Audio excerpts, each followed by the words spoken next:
So, good morning students. Today we are going to see the unit number 2 part A, which is called electrostatic. So, what is electrostatic? The electrostatic is the field of electrical engineering. This image is showing some phenomena that a girl has touching to the Van de Graaff generator. Now you do not know what is Van de Graaff generator. Just assume that the silver sphere is having some charge. Okay, the silver sphere which is there in the image is having some charge, and as soon as that girl is touched to that particular sphere, the charge has passed to her body. Okay, and immediately that is going to be expressed by the immediate reaction of her hairs. So her hairs have already spreaded in some particular format, so which has given that expression that the charge has transferred from one body to the another body. And this is the phenomena which we are also experiencing in our daily life, especially in winter season. When we comb our hairs, especially girl students can easily experience that particular uh, situation, that when we comb our hair spreads. Okay, so that is nothing but the charge we are transferring from the comb to the hair and from hair to the comb. Okay, and they align in certain polarity. Okay, so what is electrostatic? The word static, it means something is stationary, something is at rest position.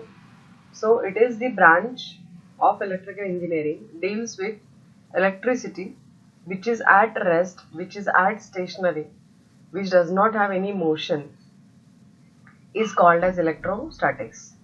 So in electrostatics we are going to see the various terms similar to magnetic domain. Okay, so one by one we will see.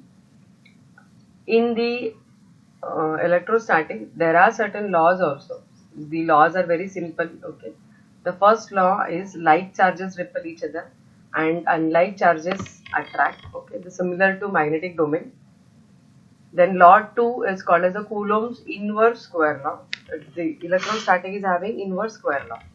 So the inverse square law of the Coulomb is given by F is equal to K into Q1 into Q2 divided by R square. In some books you may have this formula F is equal to K Q1 into Q2 divided by D square also. Okay, so some books may have R, some books may have D, but specifically R is what? R is the distance of separation. Okay, R is the distance between two different charged bodies, or difference between, or the distance between, R is the distance between two different charges called as Q1 and Q2, or R is the distance between two different charged bodies.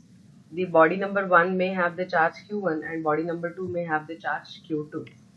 And F is the electric force acting between these two charged bodies, and K is the Coulomb constant. The Coulomb constant K is given by 1 upon 4 pi epsilon, where epsilon is nothing but what? Epsilon is epsilon 0 into epsilon r. What epsilon called? Epsilon called is the permittivity. Epsilon called as the permittivity, which is called as the absolute permittivity of the medium. The way in magnetic domain we used to call permeability, which is denoted by mu, and we used to call mu is absolute permeability of the medium. In electrostatic, the word permittivity we have to now use. Okay, the permittivity is denoted by epsilon. So epsilon is absolute permittivity of the medium. Epsilon is equal to epsilon 0 into epsilon r, where epsilon r is relative permittivity, or it is called as a relative dielectric constant. Okay, what is dielectric we will see later. So it's a relative permittivity, and epsilon 0 is the permittivity of the vacuum or the air medium, which is also constant like mu 0. So in mu 0 we used to write 4 pi into 10 raised to minus 7. So here also epsilon 0 is also a constant value. It is the permittivity of vacuum, and its value is always equal to 8.854 into 10 raised to minus 12. The unit of permittivity is farad per meter. The permeability mu we used to measure in Henry per meter. Okay, the epsilon, that's the permittivity, we are going to measure in farad per meter. So unit number 1 used to deal with inductor and its property inductance used to measure in Henry. Okay, so the permeability we used to measure in Henry per meter. Now unit number 2, part A, electrostatic, is going to deal with capacitor. And the capacitance of a capacitor we are measuring in farad. So the permittivity we are measuring in farad per meter. So all permittivity units, whether it's epsilon, whether it's epsilon 0 or whether it's epsilon r. So epsilon is going to measure it in farad per meter, and epsilon 0 value is 8.854 into 10 raised to minus 12. So this value you have to remember properly because you are going to use it in the numerical. Then the terms of electrostatic. The first term is the electrostatic field. What is electrostatic field? It is defined as the region or the space around a charge or a charged body in which we can influence, or in which the influence of electric force we can experience. I'll repeat again. It is defined as the region or the space around a charge or a charged body in which the influence of electrostatic force exists. So if we have a comb, okay, and if we have rub it on suppose a wool cloth, okay, and if we are taking near to the paper pieces, then that comb attract that paper pieces. But if we keep that comb, or if we take that comb near to the paper pieces, then and then only that paper attracts towards the comb. So if the comb is near in that paper pieces, then paper pieces can easily attract by the comb. Or I'll say vice versa, if the paper pieces are very near to the comb, it means the comb which is having that electrostatic charge and comb is having electrostatic field. So in the vicinity of that electrostatic field which is comb having, if in that vicinity or if in that region if the paper pieces are there, then paper pieces can attract from the tabletop on which we are kept. So they'll jump from the tabletop to that particular comb. So that particular region or that particular area is called as the electrostatic field. Then the electric lines of force. Okay, the way we have seen magnetic lines. So electric lines of force means what? Now there are two different charges I have shown. One is called as the isolated positive charge, okay, which is separate, and isolated negative charge, which is also separate. So positive charge is going to emit, or it is going to radiate the lines. Okay, positive charge is going to radiate the lines, whereas negative charge is going to accept the lines. So the lines which are imaginary and distributed around a charge representing the stress of the charge around it. So these imaginary lines are called as the electron lines of force. So the first figure is showing the electric lines of force of a positive charge which is isolated, and the second figure is giving you the electric lines of force of a negative charge.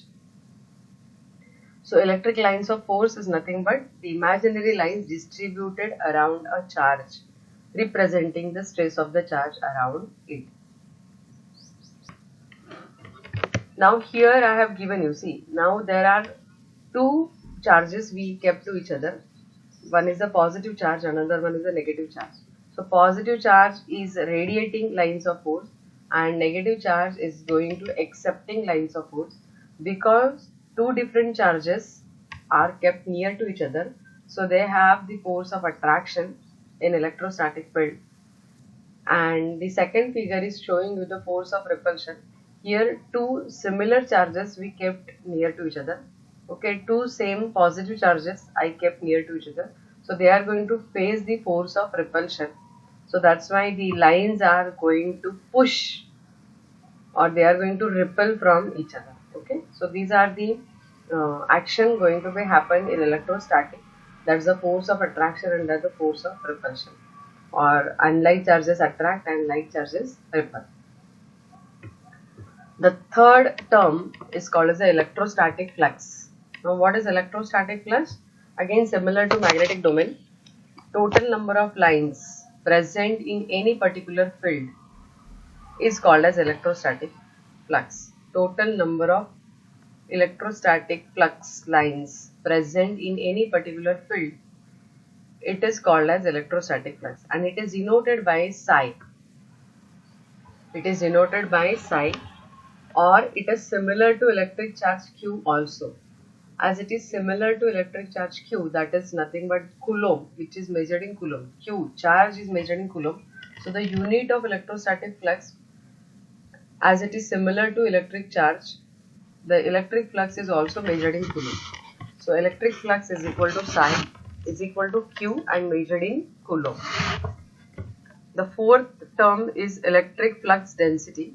The electric flux density is also called as a displacement density, and it is denoted by capital D.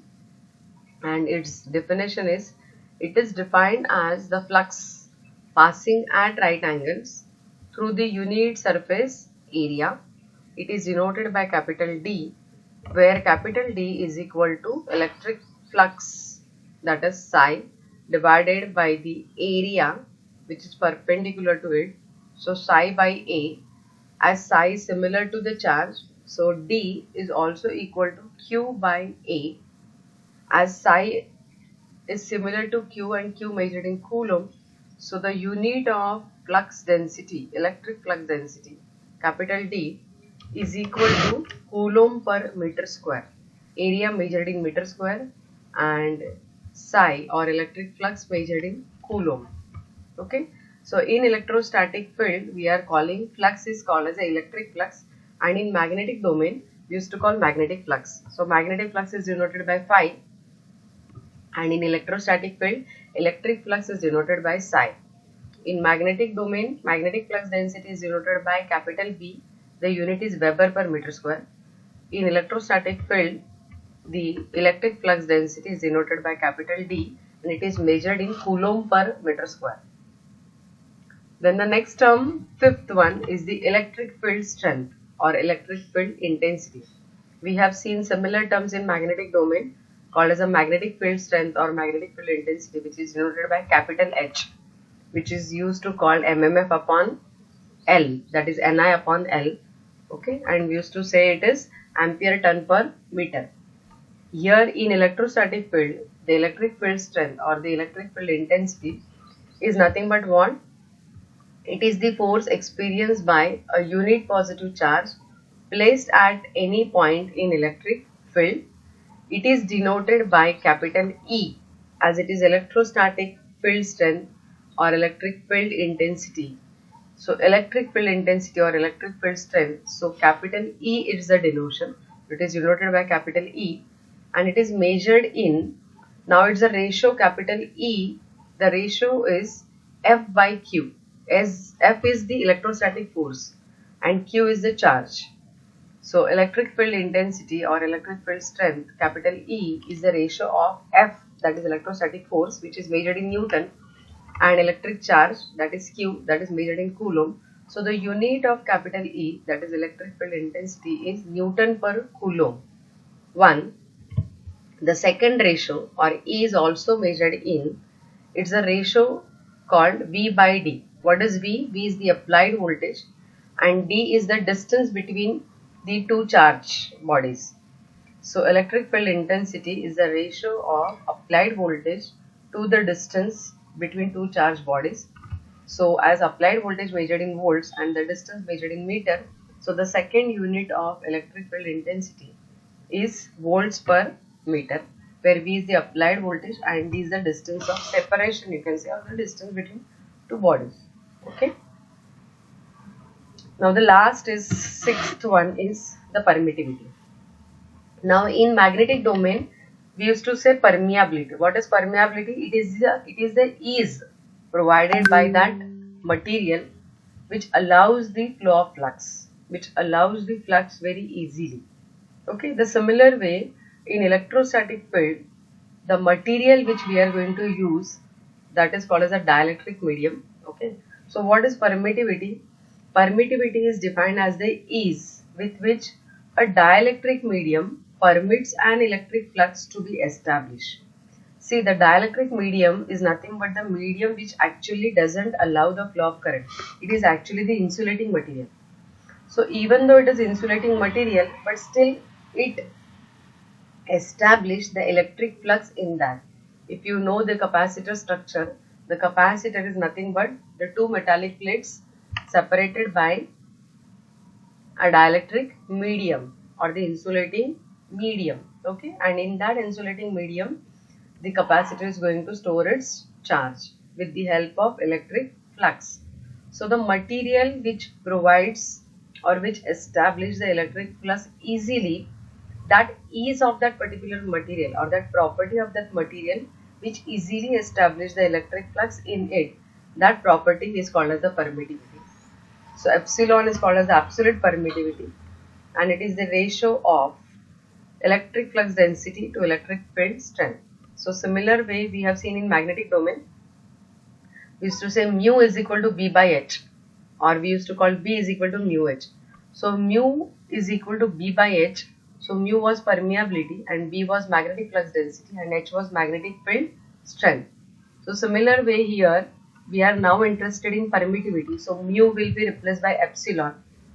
B will be replaced by electric flux density, that is capital D, and magnetic field strength, that is capital H, in magnetic domain will be replaced by electric field strength, that is nothing but capital E. So epsilon is the ratio of D by E, and it is measured in farad per meter, where epsilon is equal to epsilon 0 epsilon r. Epsilon 0 is 8.854 into 10 raised to minus 12 farad per meter. Okay.